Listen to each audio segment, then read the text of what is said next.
I can start. So hello, everyone. My name is Vladislav Koloskov, and I'm from School of Physics and Engineering. Okay, 15 minutes with questions. Okay, at my university. And I would like to present a scientific project I'm working on right now with my colleagues. It's related to functional magnetic resonance imaging at 1.5 Tesla and high permittivity materials. So functional magnetic resonance imaging is a method that measures brain activity by detecting changes associated with the blood flow related to energy used by brain cells, also known as a hemodynamic response.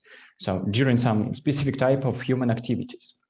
A common clinical application of functional magnetic resonance imaging is as a diagnostic tool to identify functional areas that needs to be preserved during neurosurgery.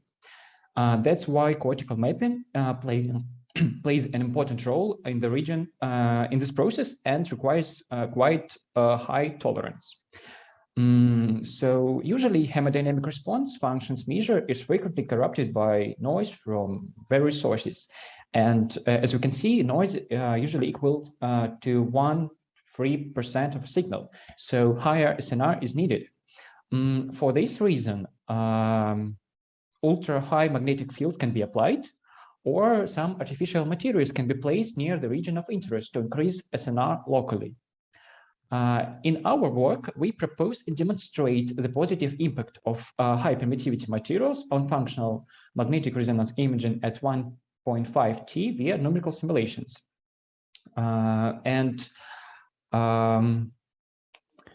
As high permittivity materials, PETs, we used blocks based on body of detonate, and it was previously shown that such blocks can improve received performance of race coil at 1.5 T.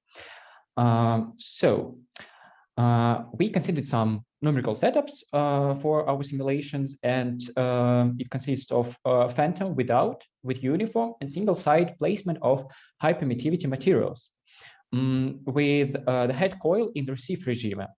The parameters of the setup you can see on this slide. 6-channel receive only head coil mimic the real commercial coil from a certain clinic, and a single side placement of PETs is determined by a location of a motor cortex in human brain connected to finger tapping activity that we will use in the further fMRI simulations, as well as our head phantom. So moving on to results of our simulations. On this slide, figure shows the result we've got. So left figure shows signal to noise ratio for a base setup, like without pads. Left, yes. And middle and right figure show gain maps. So gain was calculated by dividing SNR with pads to usual SNR without pads. And as we can see, SNR has increased by 20% in the region of interest, indicated with the black circles as well on all figures.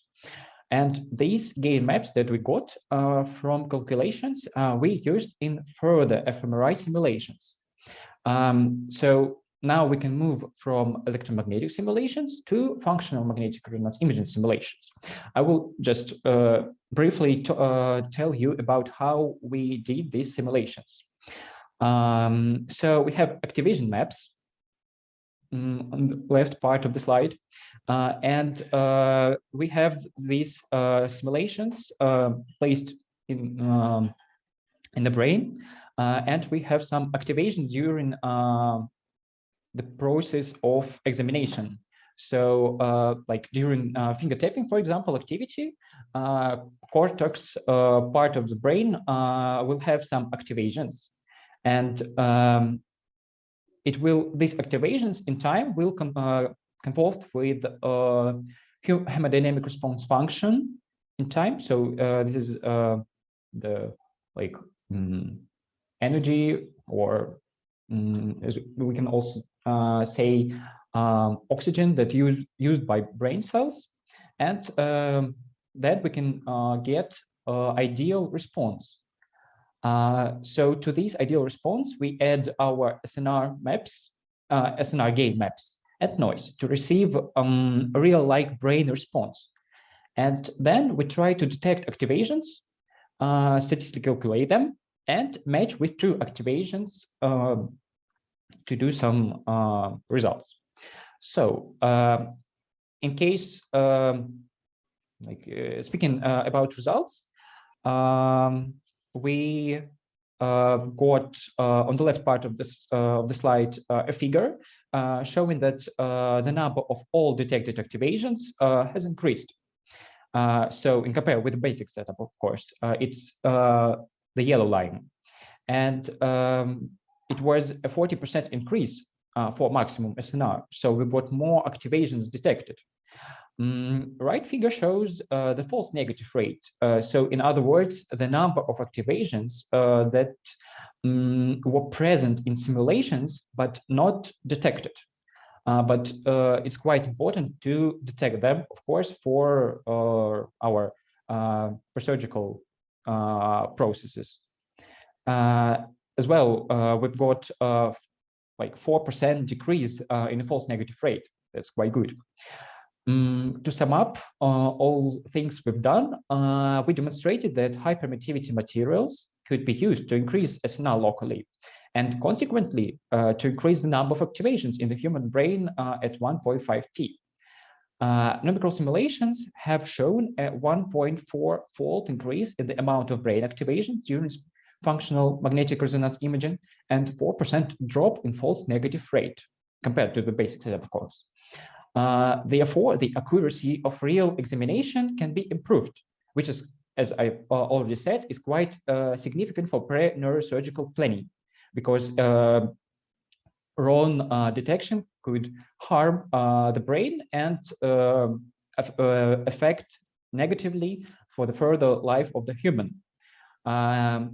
According to our next plans, next steps of our project, we plan to perform experimental phantom and in vivo investigations. So I think that's all. Thank you for your attention. You're welcome to ask a question.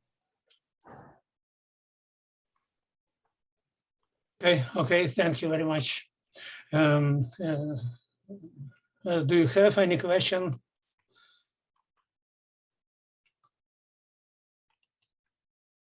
Maybe. Yes, perfect. Yes, please. I can. May I ask? Yeah, of course. Yes. Yes. You demonstrate simulations, but have you any experimental real pictures? Not yet. We are in process of real examinations, and it will just take some weeks to get them and to collect data from healthy volunteers and to associate, to connect like these real examinations with our simulations. So it's like a further plan, next step. Your predictions are connected with the big inhomogeneous pictures. What can you tell us about this? In our work, we propose that increasing SNR locally in the part of the brain that connected to fingertip activity, or we can take another part, another activity done by a volunteer.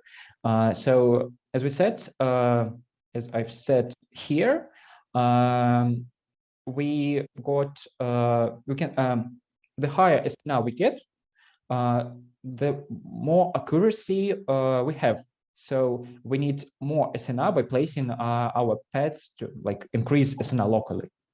Do you mean that this is some new modernization, but for local parts of the object? Yes. For 1.5. Your improvements for very small space. Yes, of course, because the depth of increasing field is quite low for our pets, and it's like about, I think, 3 centimeters or 4. And in this area, like 3 centimeter depth, we can increase SNR, and placing pads to a specific region of a head, we can detect more activations during real examination. So Thank you. Thank you. Yes, okay. Thank you very much. Uwe, I have, did you have a question or no?